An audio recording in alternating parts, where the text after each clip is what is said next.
आज हम सुनने जा रहे हैं कहानी कंचा, जिसे लिखा है टी पद्मभानन ने। तो आइए सुनते हैं इस कहानी को। वह नीम के पेड़ों की घनी छांव से होता हुआ सियार की कहानी बहुत ही मजा लेते हुए सुनते आ रहा था। हिलते डुलते उसका बस्ता दोनों तरफ झूमता खनकता था। स्लेट कभी छोटी शीशी से टकराती तो कभी पेंसिल से।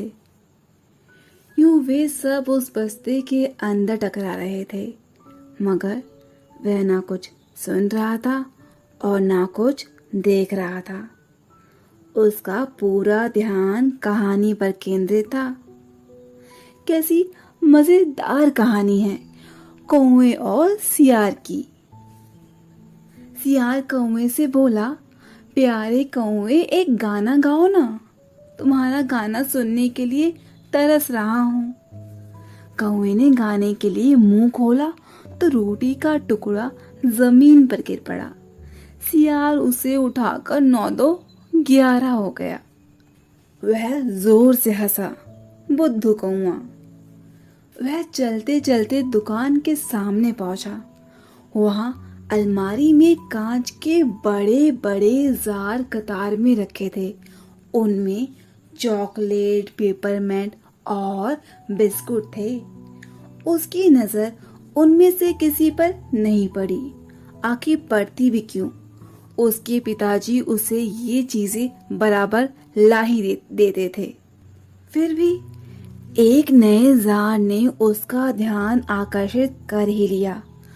वह कंधे से लटकते बस्ते का फीता एक तरफ हटाकर उसे जार के सामने खड़ा टुकुर टुकुर ताकता रहा।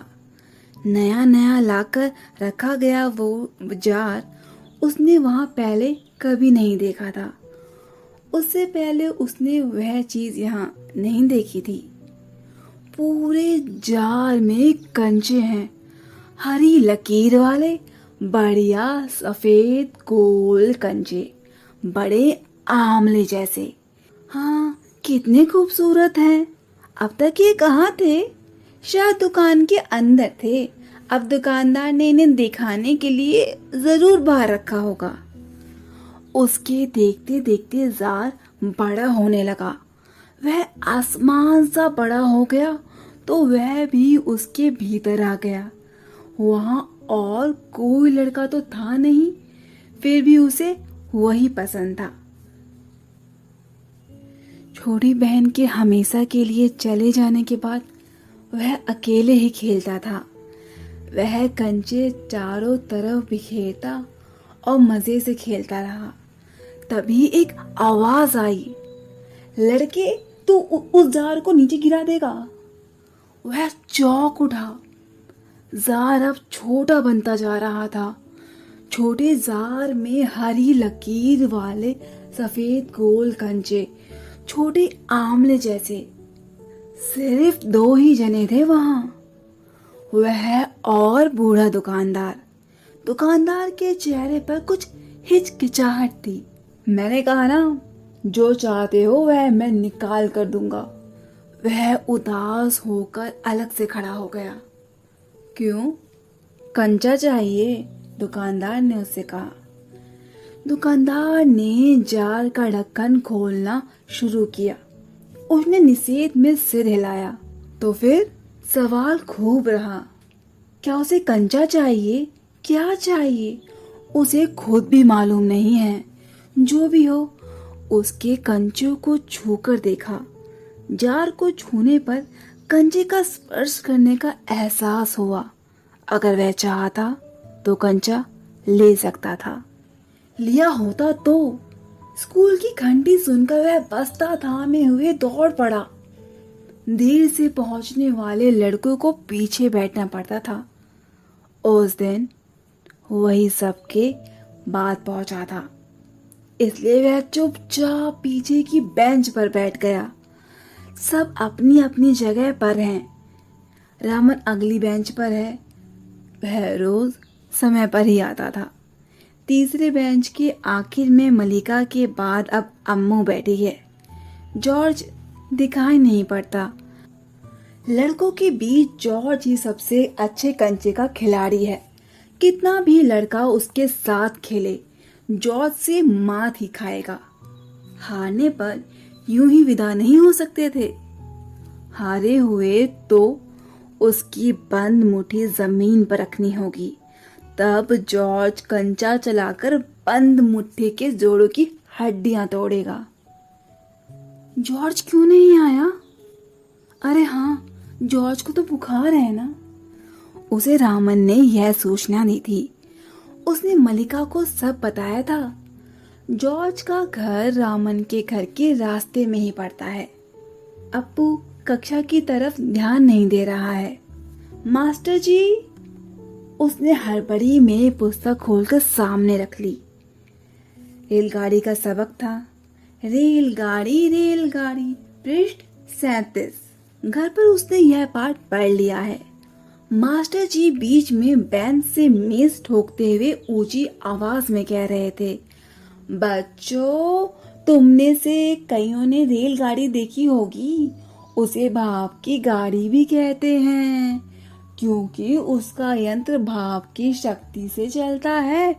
भाप का मतलब पानी से निकलती भाप से है। तुम लोगों के घरों में चूल्हे में भी। अप्पू ने भी सोचा, रेलगाड़ी? उसने रेलगाड़ी देखी तो थी।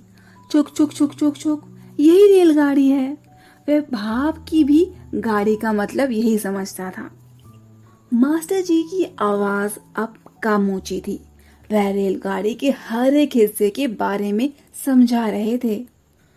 पानी के रखने के लिए खास जगह है, इसे अंग्रेजी में बॉयलर कहते हैं।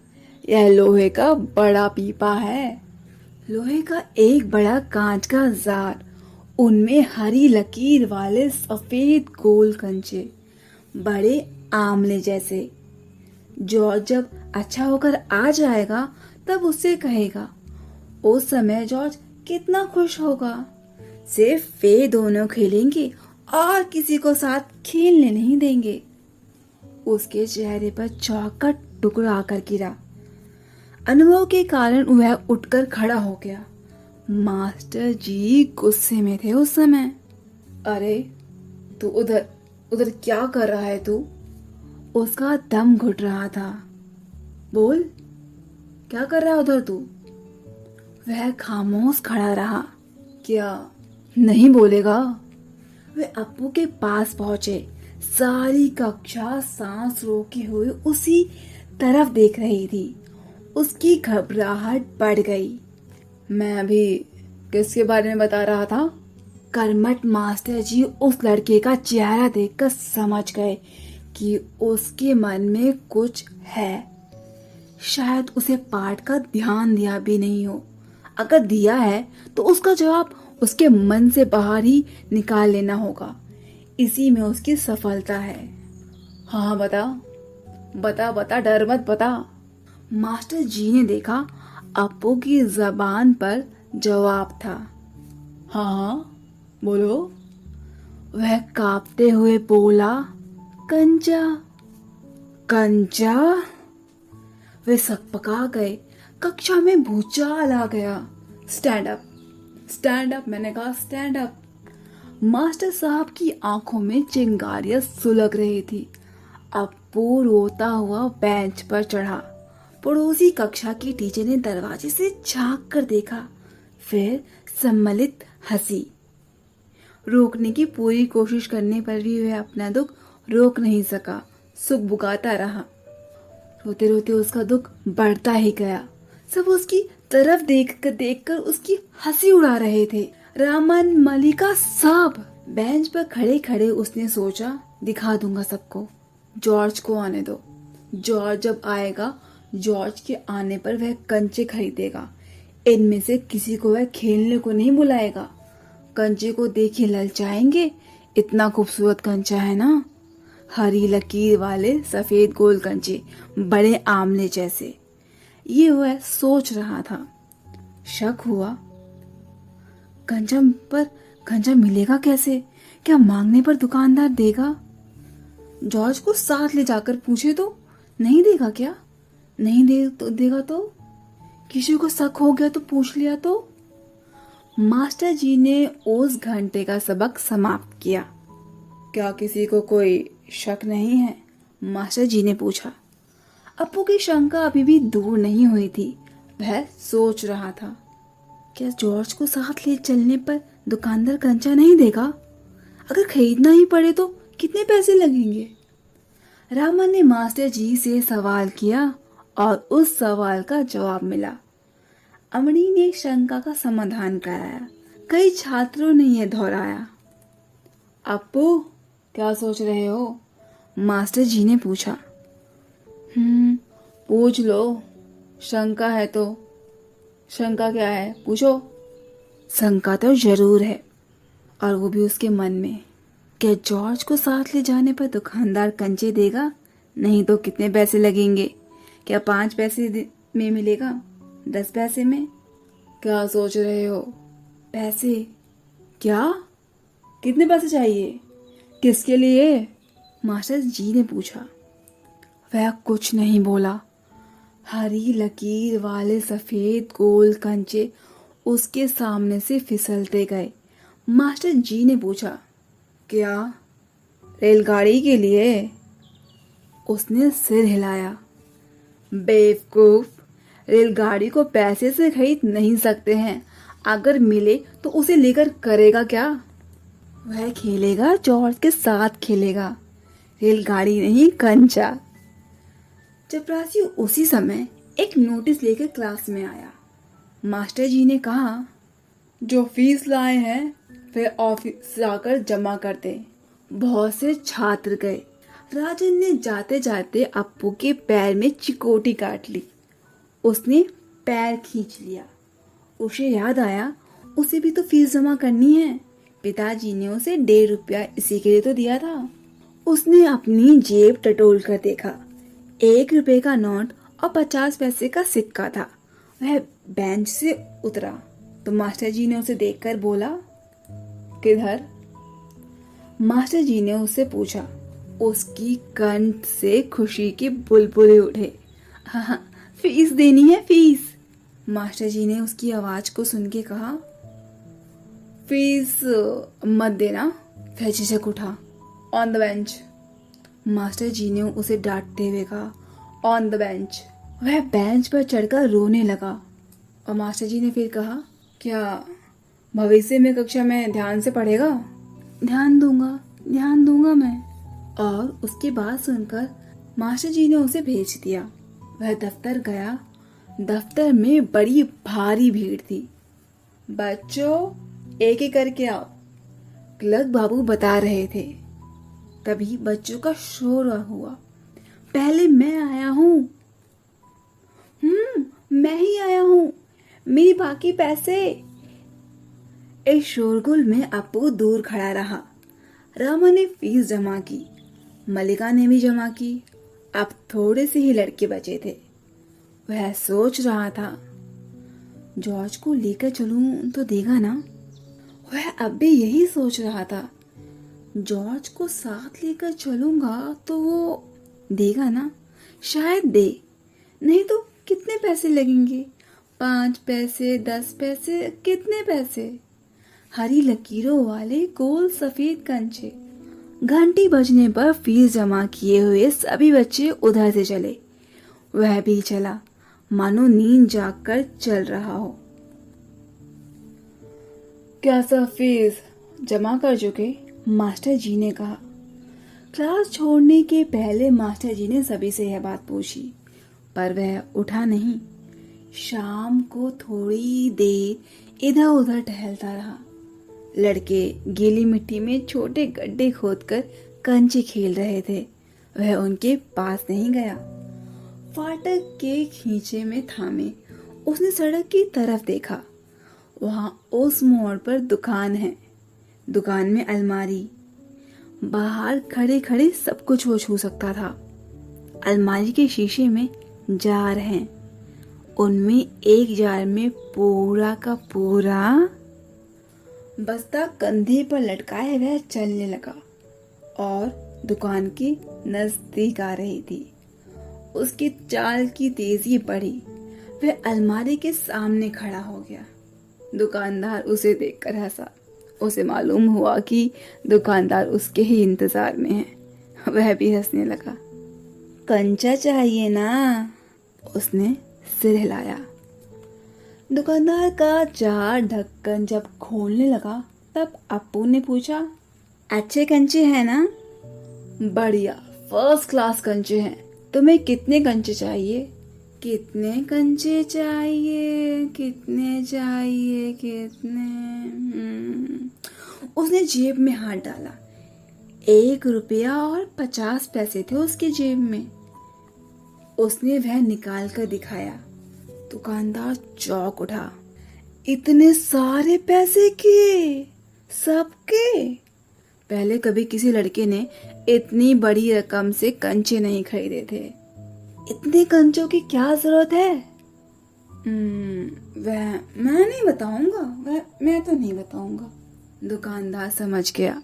वह भी किसी जमाने में तो बचा रहा होगा। उसके साथ ही मिलकर खरीद रहे होंगे। यही उनके लिए खरीदने आया होगा। वह कंचे खरीदने की बात जॉर्ज के सिवा और किसी को नहीं बताना चाहता था। दुकानदार ने पूछा, क्या तुम्हें कंचे खेलना आता है? वह मैं तो नहीं जानता था।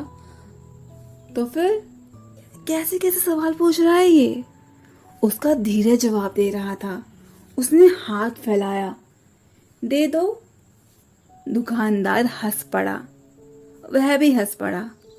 कागज की पोटली छाती से चिपटाए वह नीम के पेड़ों की छांव में चलने लगा। कंचे अब उसकी हथेली में हैं। जब चाहे बाहर निकाल ले। उसने पोटली हिलाकर देखा। वह हंस रहा था। उसका जी चाहता था कि काश पूरा जार उसे मिल जाए। जार मिलता तो उसके छूने से ही कंचे को छूने का एहसास होता। एकाएक उसे शक हुआ। क्या सब कंचों में लकीर होगी?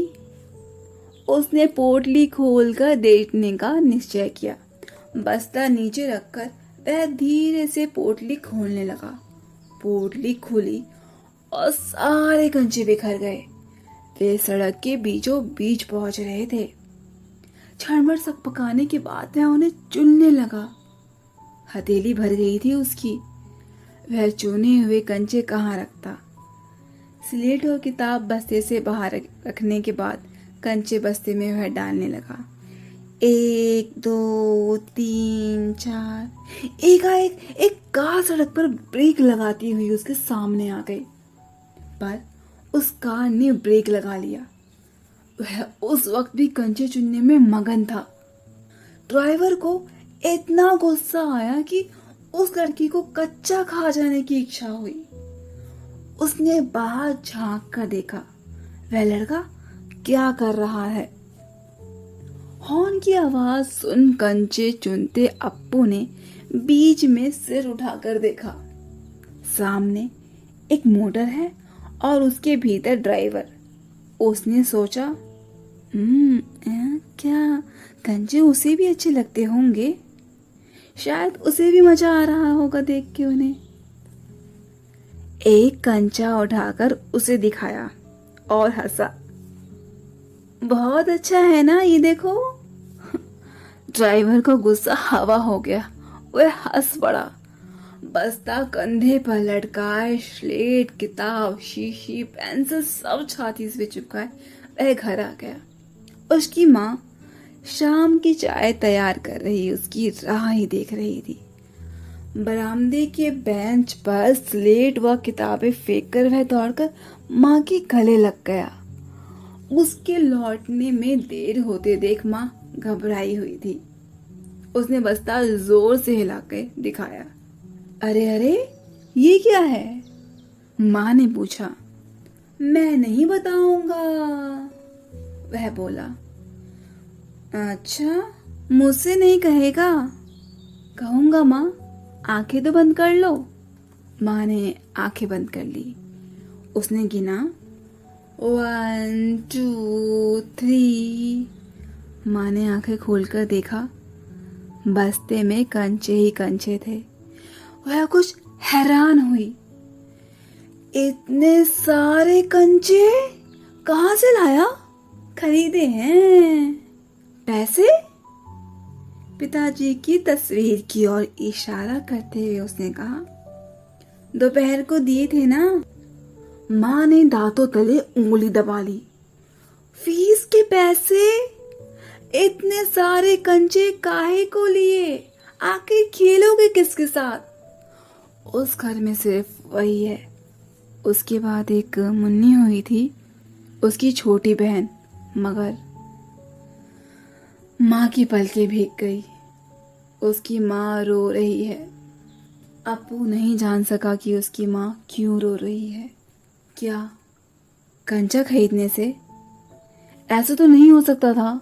तो फिर? उसकी आंखों के सामने बूढ़ा दुकानदार और कार का ड्राइवर खड़े खड़े हंस रहे थे। वे सब पसंद करते थे, सिर्फ माँ को ही कंचे क्यों पसंद नहीं आए?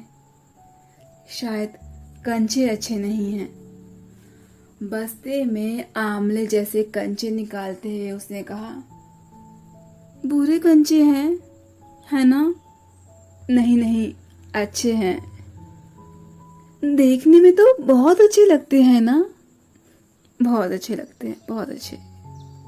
वह हंस पड़ा। उसकी माँ भी हंस पड़ी। आंसू से गीली माँ के गाल पर उसने अपना गाल सटा दिया। अब उसके दिल में खुशी झलक रही थी।